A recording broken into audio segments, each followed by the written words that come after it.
In this video, we're going to discuss the concept of the humanities through the arts and studying the humanities. A broad subject, and we're going to talk about how you look at humanities broadly through like the lens of the arts. So this essentially serves as an introduction to basically what we're going to be doing in the course and what we ought to be thinking about throughout the course.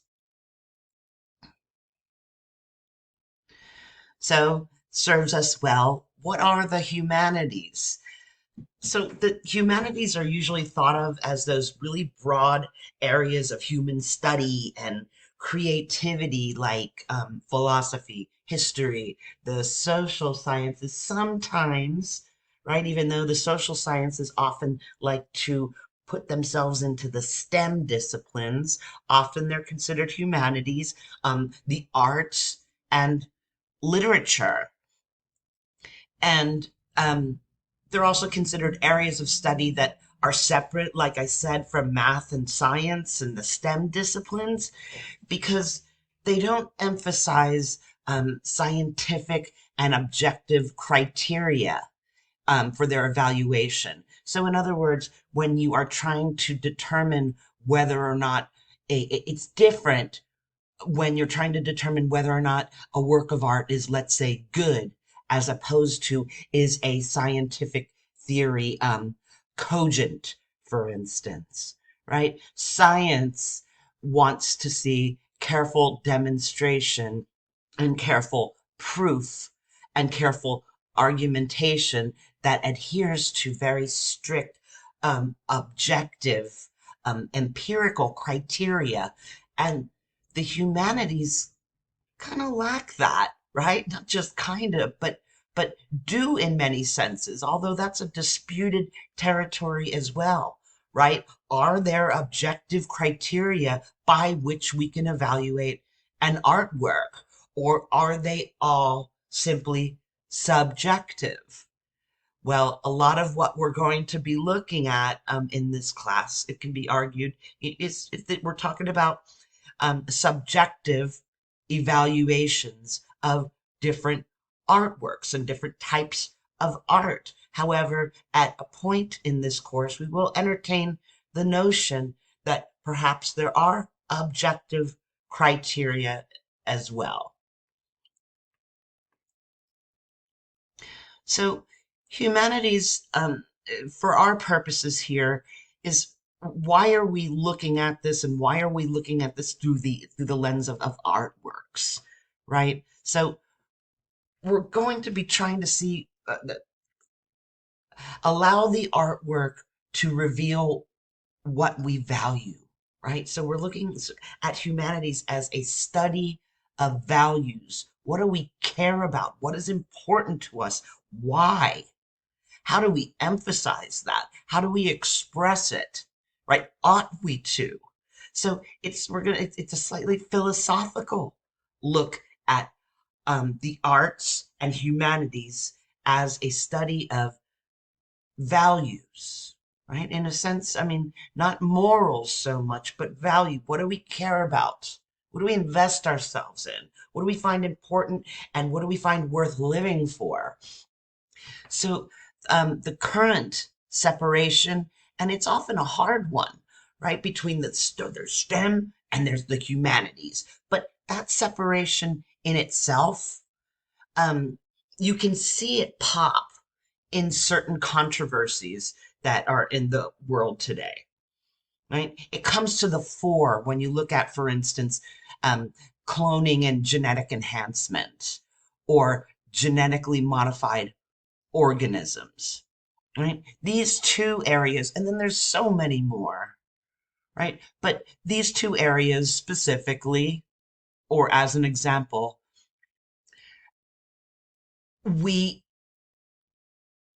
they're deeply scientific. They're entirely dependent upon science and technology for their advancement.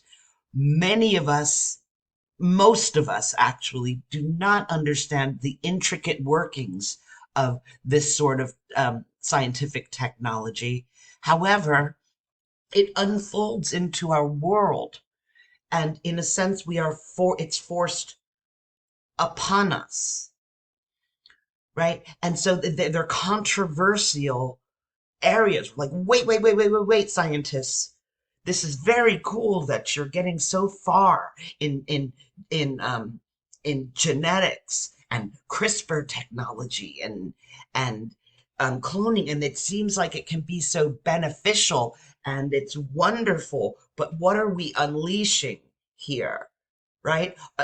Could we be unleashing something that is that we might not value in the long run? And so my point here is that when when you look at the controversies surrounding these sorts of areas, you really start to see this divide between, the STEM disciplines and the humanities. And we have a trouble negotiating the divide between them. Like, what is the case and what's the hard data? And then what ought to be the case? And what do we really care about? And do we really want this stuff? Right? So scientists provide the tools for these sorts of choices. They break down and make it possible that we can perform these sorts of techniques and procedures and investigations. Scientists provide those tools. And the scientists' values are centered in science, right? They value the nature of their research and their capacity to make it work in a positive way. So that's a given, right? It's not that that's all the scientists value, but certainly if you're a committed scientist, you value research and you value methodology and you value results. But the impact that the technologies have on us reveal a clash in values, right? As I was saying before, for instance, once these technologies are unleashed out into the world, who decides how to use them? And on what grounds should their judgments be based? Are you only going to say, hey, we should do this CRISPR genetic technology because it could benefit us in X, Y, Z medical ways, right? But then who and on what grounds is going to come back on the other side and said, but did you ever think about these sort of effects upon our self-perception and social perceptions and perceptions of one another and humanity in general, right? That's not empirical stuff. That's not typically the stuff of science, right? So who's going to provide that counterbalance? Well, it's usually the humanities. And as I was saying, strict empirical science can't answer all of these questions for us. It can't tell us what we ought to value and why. It can just tell you what is the case, not what ought to be the case. Let me repeat that. Science can tell us what is the case, but not what ought to be the case and why.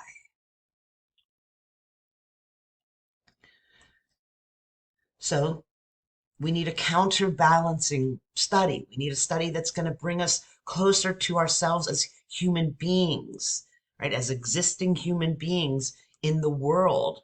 And it needs to be a study that explores the range of human feelings across cultures, across people, um, in relation to what we value, and not just our own, importantly, not just our own personal values, but those of others. It's something to help expose the values of others and sensitize us to the values of others. And we need a study that's going to increase our sensitivity to all of the above, right? Ourselves, others, and what sorts of values there are in the world now, what sorts of values there were in the world in the past, and what sorts of values there could possibly be in the world in the future. Art helps to reveal these sorts of things, right?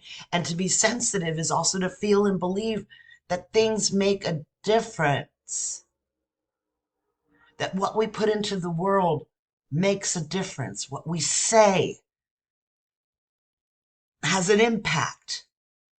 What we believe has an impact, even if it's imperceptible to us as individuals. What we draw, paint, think, write, produce, sing, how we move, how we present ourselves, what we put into the world helps to craft the world in tiny incremental steps.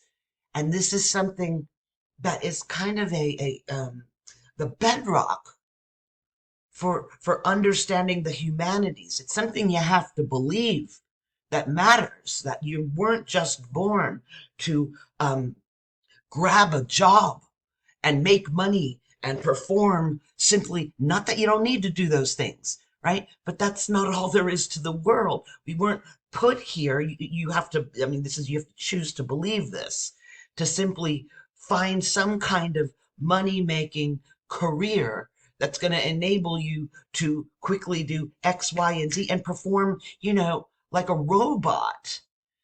This is something that by studying art and studying the humanities, hopefully you start to become more sensitized to that fact that there is something beyond this sort of robotic everydayness that's often drummed into our heads in Western culture, in American culture specifically. Um, Also involves an awareness of those aspects of values that can't be measured, again, by objective standards, right? That's the whole beauty is in the eye of the beholder idea, right? There are all sorts of reasons that I might find this beautiful, but this ugly, for instance. I'm not saying that I do, I'm just grabbing examples. It's not just because there are colors and I like the paint. I think the painting or the technique is more advanced here than here. I carry a whole history with me, right? An experience, an outlook, an identity that might contribute to my evaluation of this as more beautiful than this, let's say, right? And so in this instance, you see that you start to become aware of those things that can't be measured by objective standards always, right? And you become sensitive to your own reasons for liking one thing over another. Perhaps I'm drawn to um, sadness for some reason or another. So I find this beautiful, notice the tears. And this might just be a little too happy for me for some reason or another. So I'm less drawn to this. These are entirely subjective reasons. I can't tell somebody else, hey, you need to like this, the sad picture better, right? There are no objective criteria for that. So, respecting and studying the humanities helps develop our sensitivity to these values and to what's important to us as individuals. And it helps us unpack and understand ourselves more acutely and more sensitively. So, in this course, we're focusing upon the arts for a clarification and revelation of values, our own values and those of others. And specifically, we'll take a look at painting, sculpture, architecture, literature, theater, music, dance, photography, cinema, TV, and video art. And then we're also going to study some, like I said earlier, some philosophy of art, some fundamentals of art criticism, the interrelationships of the arts that I just listed earlier, and then the interrelationships of the humanities. And together, I think this is a nice canvassing of an introductory humanities course. So I wanted to share this quote from Carlos Fuentes from The Buried Mirror, who said, "People and their cultures perish in isolation, but they are born or reborn in contact with other men and women of another culture, another creed, another race. If we do not recognize our humanity in others, we shall not recognize it in ourselves." And that's the notion of the buried mirror, right? Is that you got to start somewhere, right? And there's a reflective quality to noticing the humanity in other human beings and noticing it in ourselves. There's a dependency relationship. In order for something to be reflected, there has to be something there, right? So what he's saying here is that essentially by beginning to recognize the values and certain aspects of humanity in other people and cultures, as you start to sensitize yourself to those, you reflexively sensitize yourself to it in yourself. As others become more clear to you, you become more clear to yourself, and vice versa. So this is the idea of the buried mirror, where he's saying it's buried. We essentially got to dig it up, begin the process, right? If for anything else than to start to know yourself better, you get to know other people better. And again, vice versa, very reflexive a relationship involved there. I like this quote. So I wanted to speak a moment about art, commerce, and taste, right? Opinion. So there was a time, like during the Italian Renaissance, when the ultimate value of art was determined by how good it was technically, how much expertise was displayed in the artwork, how much um, masterfulness, and how well it expressed the values that that particular culture expected. And that would determine how whether or not an artwork was good. The level of artistic prowess and virtuosity, and also whether or not it captured like the particular zeitgeist or spirit of the time and what those people at that time valued. And that would determine whether or not the work of art was any good. Those were the standards. Those were the criteria, right? It wasn't about how much money it could make, because art, for instance, during the Italian Renaissance was not being exchanged on at Christie's or on the auction block, for instance, right? Or being grabbed up by, I don't know, like Jay-Z and Beyonce, right? Um, Fast forward to today, and things have changed profoundly. And art today often and sadly is thought of as an essentially commercial enterprise, something that's done as a profession in order to make money to be exchanged on the marketplace or kept so that it increases value, used as collateral, all of the above.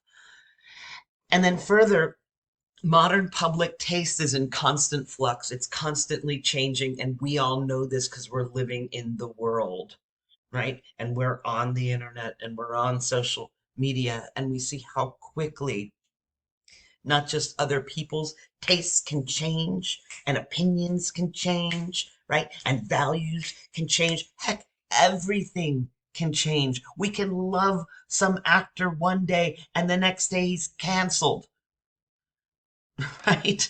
I mean, look at how quickly things change. You know it, you live it, right? So public taste and your own, because you are and we are and I am a member of the public, is in constant flux. It's constantly changing.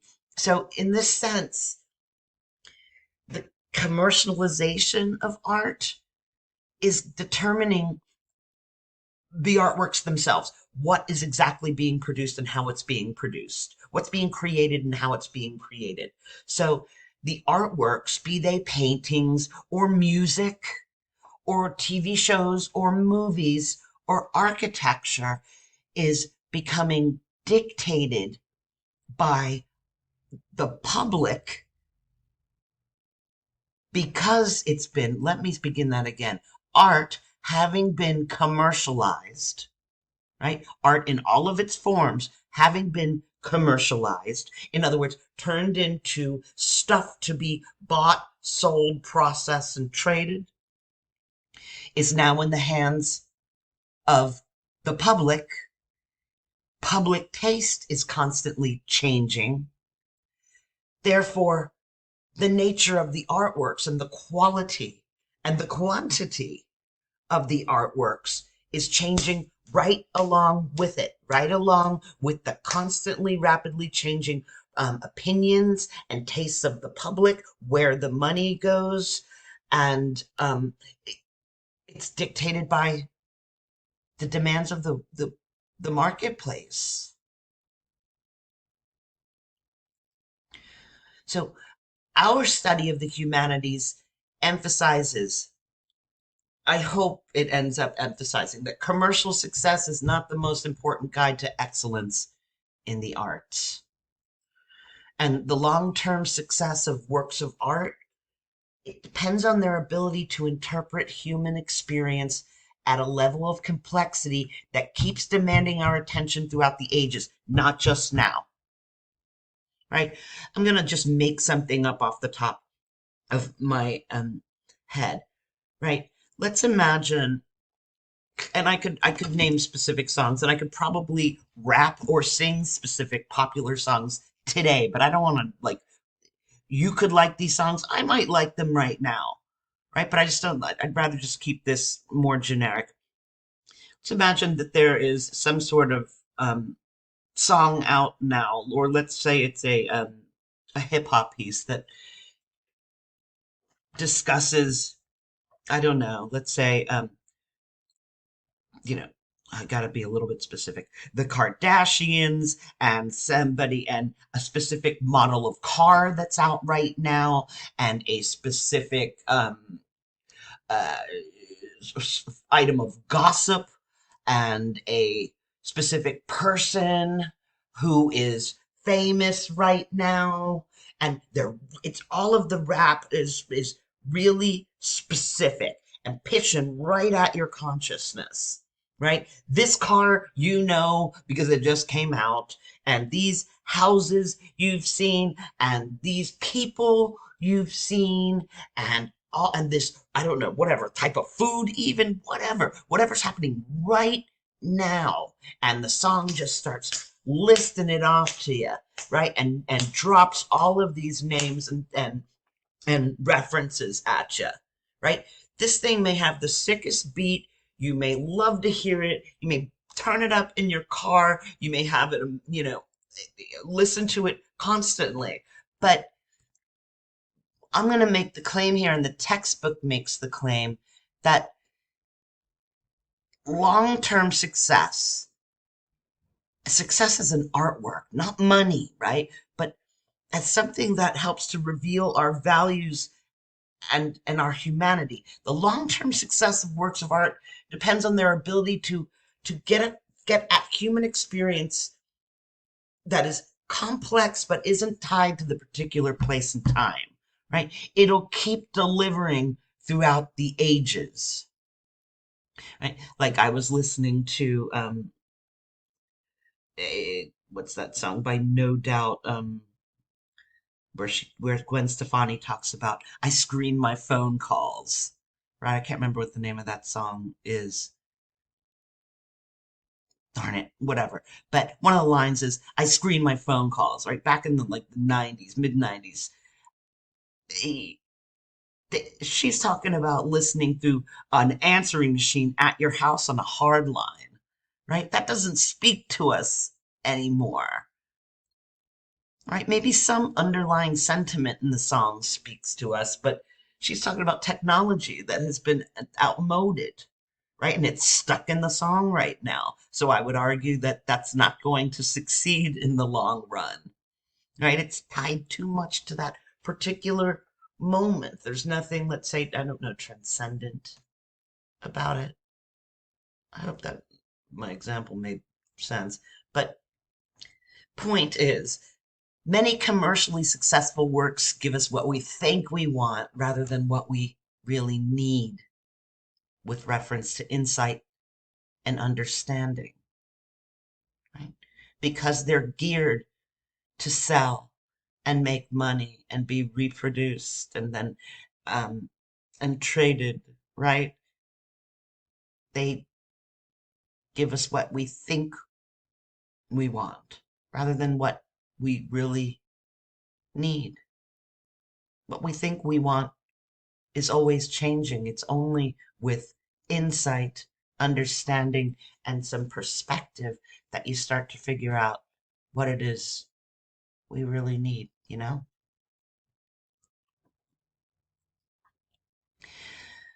So by giving us that quick and easy satisfaction, commercial art can dull us to the possibilities of complex, more deeply satisfying art. It's constantly cookie cutter, cranked out, right? Oh, you're interested in this person right now? Here's a song that drops that name. Oh, you're interested in, you know, in shared space buildings. Oh, here like WeWork. Okay, here's one of those. Okay, you're interested in paintings that show or images that show X, Y, and Z. There you go. Right? Or like songs, TV shows. You're interested in TV shows that have this sort of content or address this sort of issue. Bam, there you go. Cookie cutter stuff. But then in a sense, it's like the snake eating its own tail, right? There's nothing that'll when we're caught in that loop. It's here's what I want right now, and then it's spat back out, and then we consume it, and it goes on and on. But where's the possibility for transcending yourself and shedding an old skin and and growing a new one? Art starts to lose its capacity to help us do that, is the point here, and my criticism of the commercialization of art. And one more point on this: many of us feel that what we like and dislike, it be it art, food, recreation, whatever, right? It's part of our individual natures and can't be changed. That it's just a matter of opinion. That you say, oh, I'm a no offense if this is what you do, because I used to do it too. I just refuse to do it anymore. I'm a dog person, not a cat person. Like that's some sort of part of our individual, nature. Like that's built into me to be a dog person and not a cat person. Or a purple is my signature color and other colors be damned, or whatever the case. That things that we like, that's just us, and we get stuck. We think we incorporate these our opinions on stuff as if they're parts of our like permanent fixed identity, and then as if we actually have a permanent fixed identity, right? It's a big old mess. Mm? These things are in constant flux if you allow them to be, right? So all this stuff up here, that these things that we like or dislike is fixed, kind of like DNA. This is baloney, far from the truth. Taste, personal taste, meaning opinion. What we like and dislike can be investigated, can be educated, broadened, refined. In other words, our perceptions can be cultivated. right? Many of us know this already. You know that when you were a kid, or you know a kid that would only eat chicken nuggets and apple slices, right? Most kids grow out of that and start to taste other things and develop taste for other things. Some of them get stuck. That's all they ever like, right? For some reason, this stuff didn't pan out for them. But taste in anything, right? Your taste in art, music, television, movies, buildings, all of this with a little bit of education and understanding, investigation, you can broaden them, widen them, refine them, meaning get out the impurities. And when I say impurities, I mean you can get out the stuff that you've just absorbed from the culture, from really the commercial culture, where the commercial culture is saying you gotta like this because everybody likes it, you gotta like that because everybody likes it, what's wrong with you if you don't like this or that. All of that's kind of like a bunch of impurities in your taste. And by investigating and educating yourself about these different arts, you can sift through that and get rid of those impurities, all that crap that's not yours, and reclaim um, your own ability to evaluate through your personal lens and through your true experience, and not all this crap that's been thrown at us our whole lives, right? Our perceptions can be cultivated and grown. And so, some responses to art, I wanted to talk about that a bit. Our responses to art, they usually involve processes, meaning like when we're talking about responses to art, we're talking about when just immediate. And again, art meaning any of the arts that we mentioned. They usually involve processes so complex they can never be fully tracked down or analyzed. And that means how it hits you immediately. Boom, like, oh, that is so beautiful, or that is so scary, or oh, this is disgusting, I'm repulsed, right? These are far from simple processes. These are highly complex processes that involve much more than what you can see immediately, hear immediately, taste, touch. It involves our psychologies, our histories, our socioeconomic circumstances, our historical circumstances. Deeply complex, right? And at first, they can only be hinted at when we talk about them, right? Like I was saying, whatever just hits you, like, ew, I hate that. That's your first cue, like, why? Why?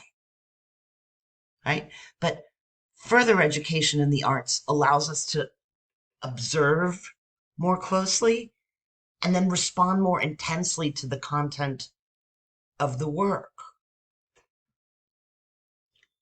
So let's just do an example quickly here. So here's a painting.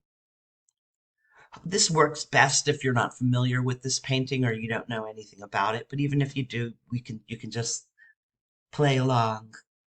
So just let's take a moment, look at the I'll be quiet in a second. Take a moment and just look at the painting. If anything, take it in quadrants and or however you want to look at it. Focus on different areas. Give it a minute and try to allow yourself to just respond to it.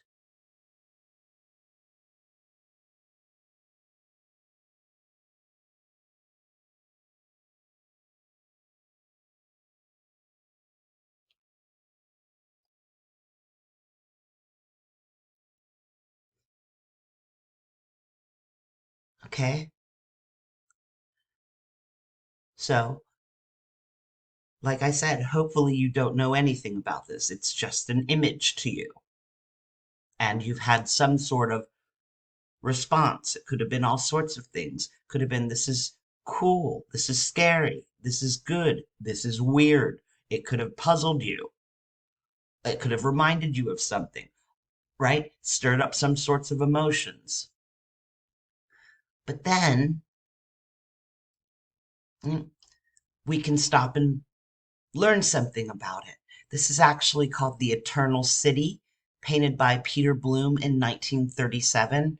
And the name The Eternal City, it always refers to Rome. That's Rome's nickname. And so in 1937, when this was painted, the world was on the verge of World War II. The fascists were in power in Italy and the Nazis were in Germany.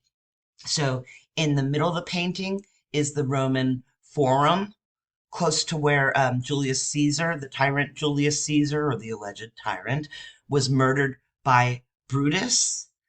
And then here you see the fascist black shirts, right? That's what they were called, even if you can't see that they didn't always wear black shirts. But they were called black shirts. Those were Mussolini's like gang of special police um, beating people. And in the niche at the left is Christ, and beneath him is a crippled beggar woman sitting by like the ruins of ancient Roman statues. And then the big and this big head, the Jack in the Box head, this is Mussolini, Benito Mussolini, who was the fascist prime minister of Italy from 1922 to 1943.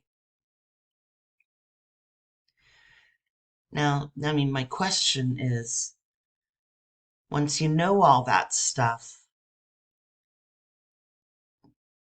don't you think that painting takes on, don't you respond to the painting, even if it's just a little differently? That's the point. Right? Again, if you knew all this stuff before, then just play along. But if you didn't, it it sure did change my response. And I'm not saying you do a flip a 180, but everything looks a little differently to me now that I know those things. Right? To some of you, it may look incredibly different, but even just a little different shows you the power of education in the arts, you know?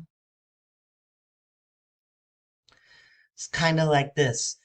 Kind of like you're looking at the painting first in the optometrist's office and everything's fuzzy in the background, right? And then you put on the proper lenses and boom, everything pops clear. That's kind of what education in the arts does for you.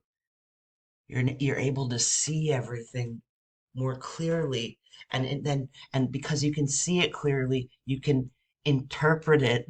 You can know what you're looking at. You can interpret it more clearly. It has more meaning to you, and because it has more meaning to you, it by extension can be more meaningful to others. Okay, that was that. Topics covered were basic definitions of the humanities, the relationship between humanities and values. We covered art, commerce, and taste, and also um, responding to art and the importance of education in our responses to art.